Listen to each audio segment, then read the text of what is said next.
Welcome back. BroPartisan Hacks here. Have you heard about the 2022 Winter Olympics in Beijing? Hey, here's the thing though. Oh. I like my crazy intro voice. No, that was great. It was great. But it's really funny because you said, have you heard about the 2022 Olympics in Beijing? So my wife and I, we don't watch regular TV. Like, we just don't. Right. Everything is all streaming. Like, I turn it over to regular TV for football games, and that's really it. So, so when you said that thing about the Olympics last night, I was like, oh, the Olympics are on? You had no idea. I had no idea. So I start looking for them, and I flip on figure skating.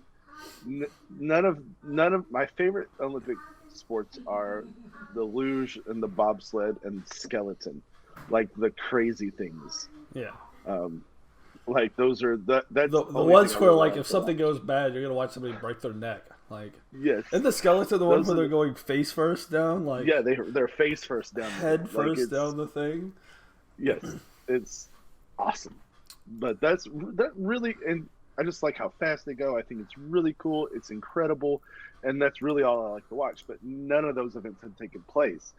The only thing that's been happening is like the warm up to team figure skating. Right. Yeah, it's really early. And that's really about it. They've done some downhill women's snowboarding. I watched a little bit of that, which is cool. I mean, it's cool. Snowboarding is cool, but my favorites are the bobsled, luge. Looks like, I think that's really fun. Just as a note for today, you can watch women's the moguls. Cool Runnings was some of my favorite. Feel the rhythm, feel the rhyme. Come on, guys, it's bobsled time. Like, no? Oh, okay. Yes. The Cool Runnings. So it's funny because I put that on, and my older sons were in the room, and I was like, oh, hey, Cool Runnings, and I put it on. Like, what is this old ass movie? Sure enough, about halfway through, they're not leaving. Like, normally if I put on something stupid, they like just leave and go. I'm just like, oh. But they stayed the whole movie, watched it. They were emotionally invested in Cool Runnings. Great movie. Top 10 sports movie all time. I said it. I said it. It's pretty good. It's pretty good. Anyway, so I don't know if you knew this or not. The real story. I don't know if you knew this or not. So there's a few real stories that are going on, right? So, like, Australia, the United States, the United Kingdom, and Canada are at least 4 of the countries I know that have diplomatically protested the Chinese Beijing Olympics. And what does that mean, right? I think India is added to it. Right? India as well, so 5 as well, at least, right? I don't know if Russia did or not, but those 5 countries. So I did forget India. You're right. But that's new, and we can talk about why here in a second. Well, I was just going to say what it means is that their athletes are still going, but there's usually like diplomatic delegations that go with it, and they're not happening this year at all for those countries.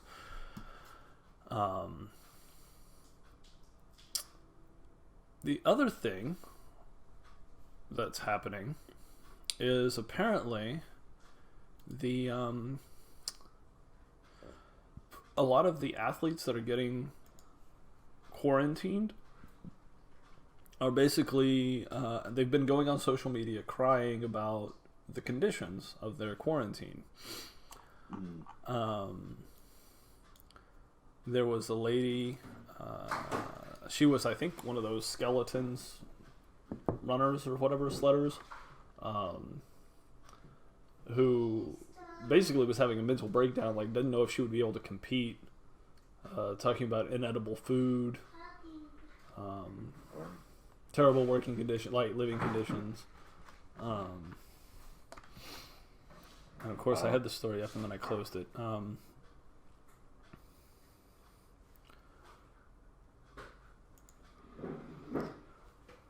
Well, that's a whole nother story.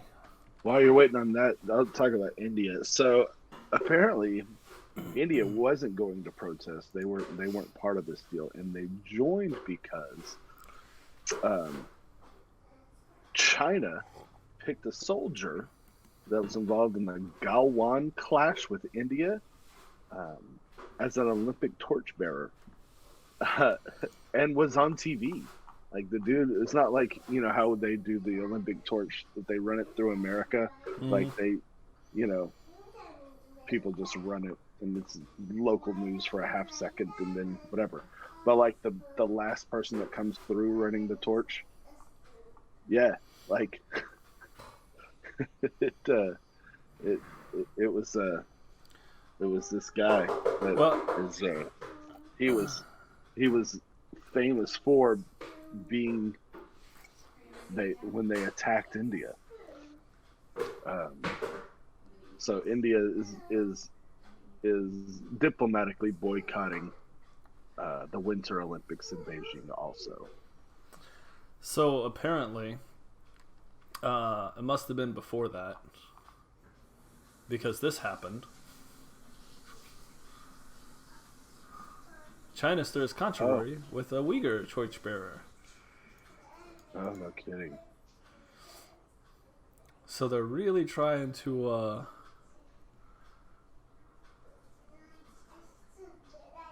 Well, hopefully, Uyghurs in Turkey call for boycott of Beijing Olympics. Yeah, but they're like, hey, look, this one's still alive. See, she's competing. Hey, there's one. Hey, look, we saved one. He saved one. Yeah. It's bad. China is trying to address criticism by the West about genocide and persecution of the Uyghurs at the sinicization of ethnic minorities. Sinicization? I don't think this could have much effect on the West. China puts up a show anyway. And then we have this story. China's horror Olympic machine where children are beaten and athletes are picked upon DNA selection. Well, we do all know how Yao Ming became a person. Selective breeding? Indeed, selective breeding.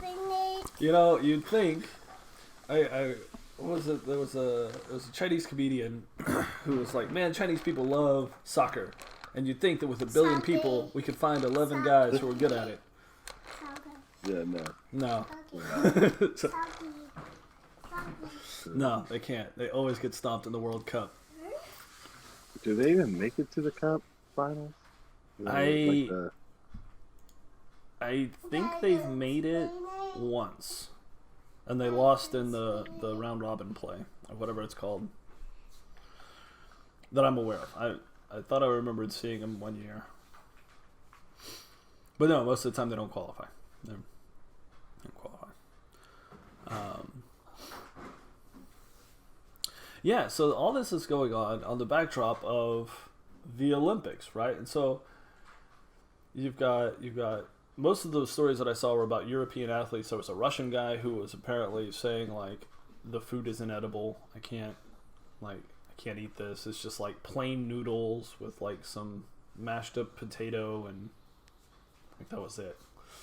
And isn't that what they eat over there? And they're like team doctors getting like a nice salad or something with like prawn and like fried shrimp or whatever like on it. So it's not like they don't have the food. There's not getting to the athletes.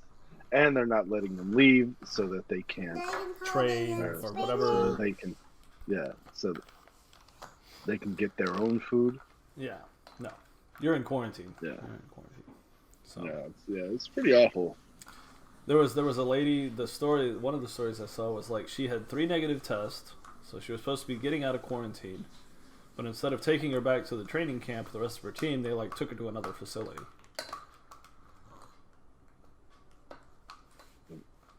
That's weird. Yeah, this story here is about this lady, this Kim Menemons, whatever.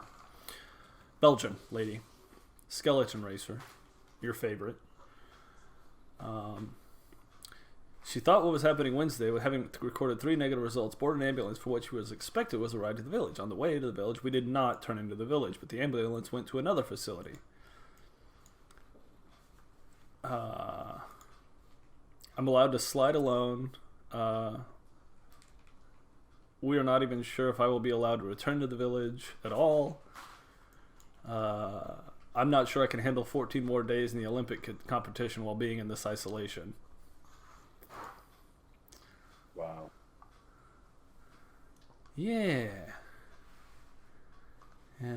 I'm surprised it made its way out of the country, honestly, because of China's, great firewall. Yeah, that's crazy. Wow. I guess she didn't say 1980 Tiananmen Square or anything that immediately gets blocked off, but yeah. So yeah. So what's the? I mean, do you just leave? Which is that what they want anyway? Like, what do you do? Because it's the Olympics. You work your whole life to get there. Yeah, you've been working for 10 years minimum to do this. You're not Simone Biles, who has 15,000 medals and can just dip out because she feels like it. Yeah. like I'm already considered the best in the world. I'm done with this kind of deal. Right. You don't need it. You don't need the validation.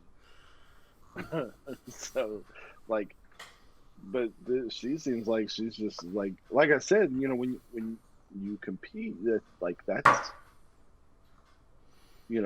that's the pinnacle of your life, really. Even if you compete year after year, the Olympics is the goal. Right. The Olympics is the goal. So it's hard. That's a hard thing because, according to this story, now this is taking efforts from you're just be like, it is. From both the Belgian government and the IOC. They did get her put back in the village finally. This particular lady, but it's not the only story that's come out. Again, there was a couple of Norwegian skiers. There was the Russian skier. I was reading those stories yesterday about those. An Australian here is listed further down in the story. Is it all the people that are boycotting?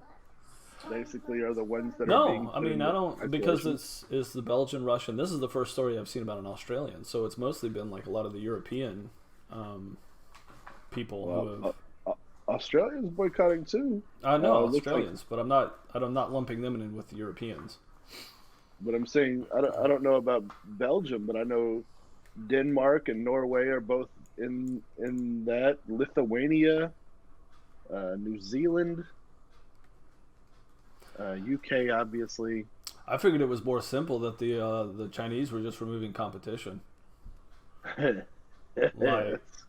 Well, that's originally my thought too. Is there's an opportunity for us to win more medals. And it's twofold, right? So we're hurting them, we're insulting them because they diplomatically boycotted us, but also we get the chance to win more medals because we've removed these competitors here from the competition. So I don't know. Seems shady. Enjoy the Olympics. I probably won't be watching this year. Like anything, I just don't care. No, I get it. What's happening out here? Who opened my door? I think that's it. Right. That's all I got for the Olympics. So. All right. Thank you for watching this episode of BroPartisan Hacks with Reese and Rob. We really, really appreciate you watching, tuning in. If you like this video, please hit the like button. Please subscribe to us. We're putting out content as often as we can. Share it with your friends. Get it out there. Get our names out there. Also, hit that bell. Tap that bell right there so that you can get updated when we put out a new video. Rob and I are trying to pump these videos out as often as we can. However, we both have day jobs. We have families, so our schedules have to line up so that we can make a new video. Speaking of our day jobs, our opinions and views expressed are our own and in no way represent those of our respective employers. Thank you. Thanks again for watching.